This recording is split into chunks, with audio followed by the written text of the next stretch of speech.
A young woman, Rachel, was going towards her native village on this broken road with her suitcase in the dark night when her car stopped some time ago.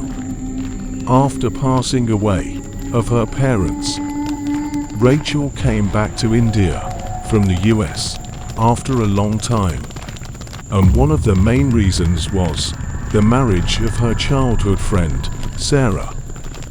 Rachel was passing through that deserted road when suddenly someone's soft voice rang in her ears. Rachel was horrified for a moment, but then she thought whether this was some handiwork of the petty boys of the village, whom Sarah used to mention often on the phone. Rachel didn't pay much attention to that voice, considering it as a joke of small boys, and kept walking straight. But the darkness was so deep that he could not see a deep pit in front of her, and fell into a muddy pit. This village. There are no potholes on the road, but there is a road in the potholes. Rachel was wiping her mud-stained hands when suddenly a hand gently patted her back. Rachel's senses started getting cold. That, after all, who is that person who stood behind her without making a sound in this lonely night? She turned and found that it was none other than her friend Sarah. Sarah, are you crazy? You almost took my life.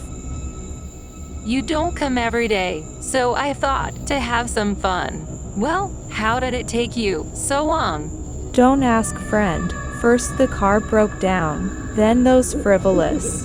Well, leave it. I am tired. Let's go home soon. Sarah gives a hand to Rachel and drags her suitcase and takes her home. As soon as Sarah came home, the first thing she did was put the suitcase in a corner and went to the kitchen to prepare the food for Rachel. Rachel, who had just come out of the shower wearing a bathrobe, was a little surprised to see a large talisman on the wall, and curiously asked Sarah, who was serving food on the table, Why is this such a big amulet on the wall? It is a protective shield against witches. And you leave all that and sit. I have made you a special dish for you. The next day, both friends went out for wedding shopping in the main market, some distance away from the village. Rachel and Sarah's entire afternoon and evening was spent in buying bangles, anklets, jewelry, and clothes. In the evening, when both of them were going towards home, sitting in the house cart, Rachel saw a small pond in which they used to bath and play in their childhood. Sarah, isn't this the same pond where we used to go after school? It was, but not anymore. That pond has been cursed since that accident happened 6 years ago. Don't even dream of going there. Why are you believing superstitious things? Let's dive in one by one, and then after marriage, who knows? When will you meet? Rachel, why don't you understand that? The pond is cursed, and if you step into such a pond, your clothes will get wet. So my goddess of wisdom, who told you to wear clothes and take a dive in the pond? So what, without clothes? No, no, no. All this would be going on in your country. Without giving any reply, Rachel started laughing loudly.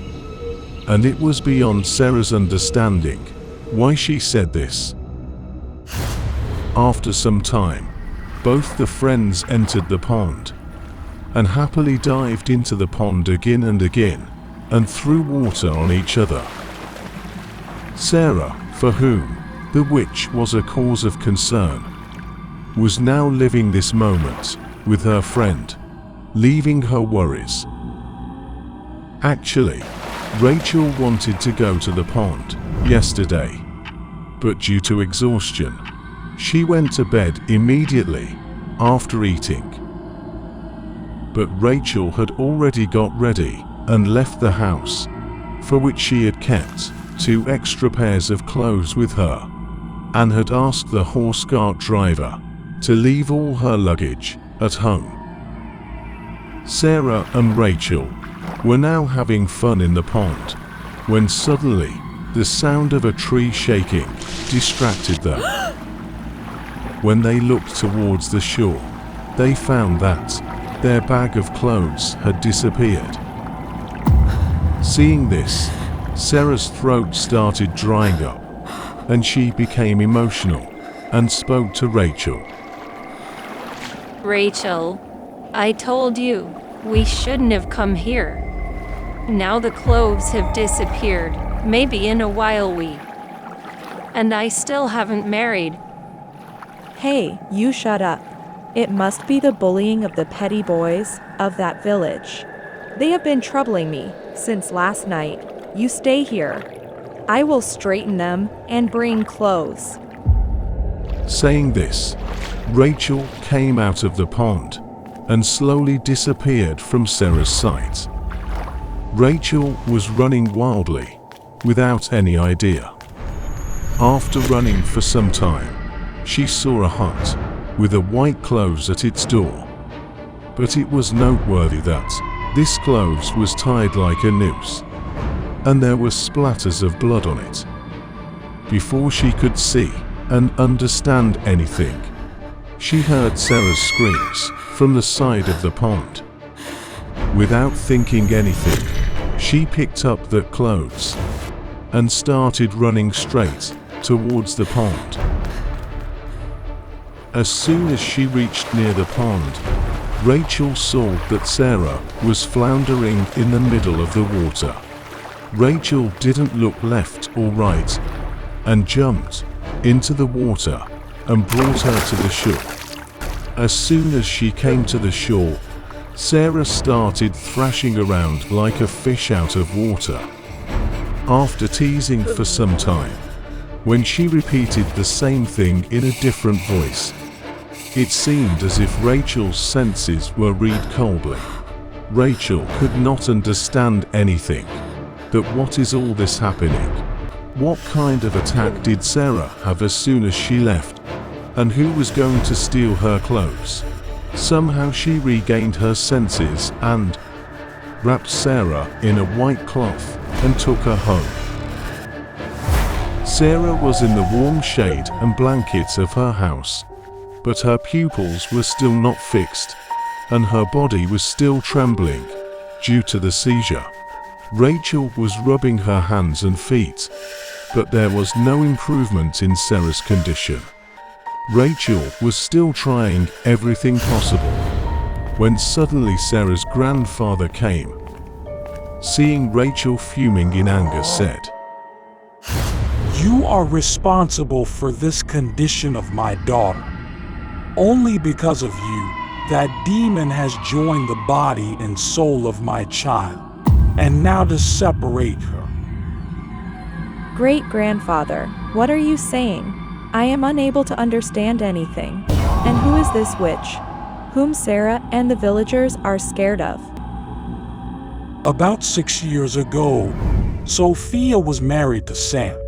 Sophia was auspicious, so by the time she got married, she was already 32 years old. Sophia's father had left no stone unturned in the marriage of his only daughter, and had loaded her with gold and silver.